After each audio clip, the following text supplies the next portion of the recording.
কত বছর আগের কলের গান এটা, কে জানে। এখানকার দিনের বিভিন্ন ধরনের জিনিসপত্র দেখা যাচ্ছে। এই সেই চেয়ার, বাচ্চাদের বসানোর চেয়ার, বাচ্চাদের ঘোড়ায় চড়ার খেলনাটাও আছে এখানে। তারপরেই হলো বিভিন্ন ধরনের ছাপার মেশিন। ফকল্যান্ডে চলে এসেছি, ফকল্যান্ডের মিউজিয়ামে। ফকল্যান্ডের মিউজিয়ামে আমাদের সাথে আছে আমাদের ভ্রামণিক বলবো, ভ্রামণিক নাম ভাই, তারপর অপু আর অনু, সঙ্গে আছে আমাদের জলিল ভাই, ওনারা এসেছেন। তারপর এসেছেন তন্ময়দা। আমরা মিউজিয়ামটা ঘুরতে এসেছি এখন। যে আমরা দেখছি হারপুন, আগে নাকি হারপুন নাকি না, এটা জাহাজেরই না, এটা জাহাজের নোঙর, জাহাজের নোঙর এবং তিমির হার।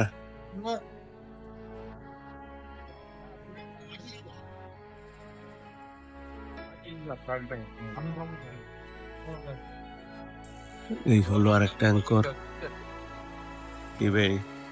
অনু আসছে। নিয়াজ ভাই, এই যে নিয়াজ ভাইকে পেয়েছি, উনি আমাদের বার্ড ক্লাবের। ওই কালো পাখিটা ইজ এ স্ট্রাইপেড ক্যারাক্টার। ও তো ওইটা, হ্যাঁ, এই যে আমরা দেখেছি না, দুটো স্ট্রাইপেড ক্যারাক্টার। ওই যে সঙ্গে সঙ্গে গাড়ির আলাপ হয়ে যায়, সরি, পাখির আলাপ হয়ে যায়। আমার মাথাটা আজকে গেছে, পাখিরে যদি গাড়ি বলি তাহলে হলো, সঙ্গে সঙ্গেই পাখির আলাপ, ওনার সাথে আসলেই মানে পাখির আলাপ। এই হলো আমাদের নিয়াজ ভাই। ওই যে পিছনে আমাদের কি বলে, জাহাজ। কত বছর আগের কলের গান এটা, কে জানে। এটা যেভাবে কাজ করতো, অবাক ব্যাপার, কিভাবে কাজ করতো। মেকানিক্যাল মিউজিক 1895 এর কলের গান দেখতেছেন আপনারা। এই যে ছোট ছোট ছিদ্রগুলো দেখছেন, এই ছিদ্রগুলোর ভিতরে পড়ে পড়ে এই গান, এই বিভিন্ন সুর তুলতো এবং ওই সুরকে কোনোভাবে পেঁচিয়ে এটাকে বড় করে কোনো জায়গায় শোনানো হতো। কিন্তু যে জিনিসটা দিয়ে শোনানো হয় ওটা দেখছি না, মানে ওই চোঙ্গার মতো জিনিসটা দেখা যাচ্ছে না। এটা কি ভিতরে রাখা আছে কিনা, আমার জানা মতো ওটাই ছিল। নামটাও সুন্দর, সিম্ফনিয়ন। ফকল্যান্ড মিউজিয়ামে আছি। আগেকার দিনের বিভিন্ন ধরনের জিনিসপত্র দেখা যাচ্ছে। এই সেই চেয়ার, বাচ্চাদের বসানোর চেয়ার, বাথটাবটা কত ছোট বাথটাব, সব আগেকার দিনের জিনিসপত্র দেখা যাচ্ছে।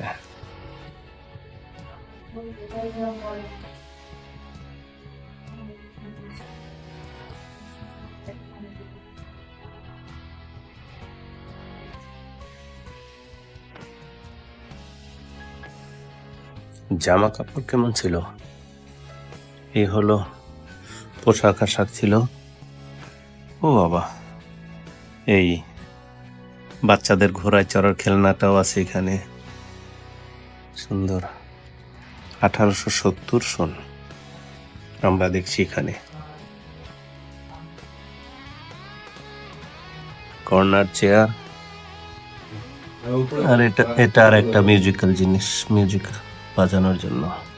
একটু অনু, আমাদের রুটটাকে একটু দেখাও তো, কোথায় কোথায় গেলাম। আমরা গতকাল এখানে ছিলাম ওয়েস্ট পয়েন্ট এর পাশে, বিখ্যাত কার্কাস আইল্যান্ড। ওয়েস্ট পয়েন্ট থেকে যতদূর বুঝতে পারছি আমরা এই ভিতর দিয়ে এসে ওই যে স্ট্যানলি, যেটা ক্যাপিটাল, সেটা আসছি। এখানকার খুবই বিখ্যাত হচ্ছে ফকল্যান্ডের সবচেয়ে বড় দুটো দ্বীপের মধ্যে দিয়ে চলে যাওয়া ক্যানেলটা। এই দুটোর মধ্যে আবার ফেরি যোগাযোগ আছে। আমরা বর্তমানে এই মুহূর্তে ঠিক এইখানে স্ট্যানলিতে, এবং দুঃখজনকভাবে আমাদের আর সময় হবে না ইসলাস মালভিনাস দেখার। আমরা আজকে রওনা দেব সাউথ জর্জিয়ার উদ্দেশ্যে। কিন্তু কোনো একদিন সময় পেলে আমাদের উচিত হবে এই যে ডারউইন, মানি ব্রাঞ্চ এরকম, মানে ফকল্যান্ডে অন্তত 7 দিন থাকা দরকার, তাহলে কিছুটা দেখ। এটা হলো প্রিন্টিং অফিস, একদম অনেক পুরনো প্রিন্টিং অফিস।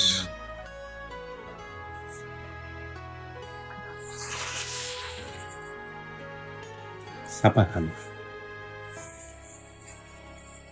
এক নজরে আগেকার দিনের ছাপাখানা। এগুলো দিয়ে লেখালেখি হতো, হাতে লিখতো, পরে টাইপ করতো।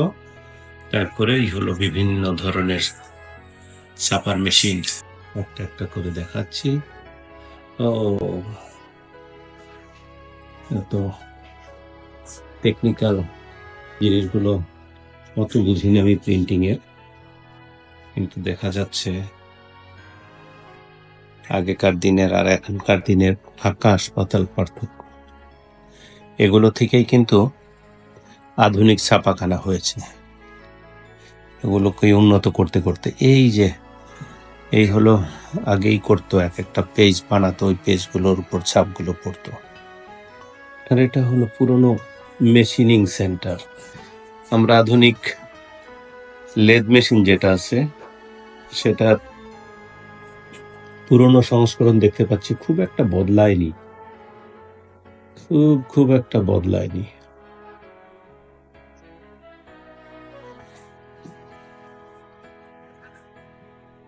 ওই যে এই গরম করার জায়গা, এখন পর্যন্ত এই জিনিস সেইভাবেই বানায়, এভাবে ইউজ করে। এটা তো বিশাল।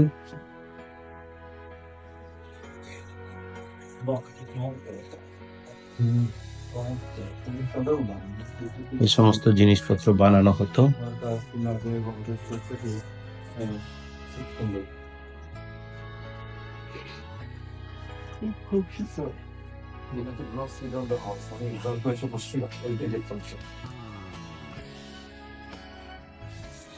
প্রায় অধিকাংশ ঘোড়ার জিনিসপত্র বানানো হতো।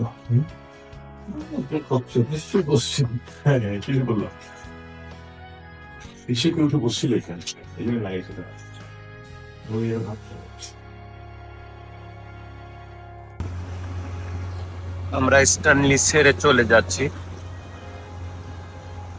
আমাদের এই ট্রিপে এটাই শেষ জনপদ বলবো।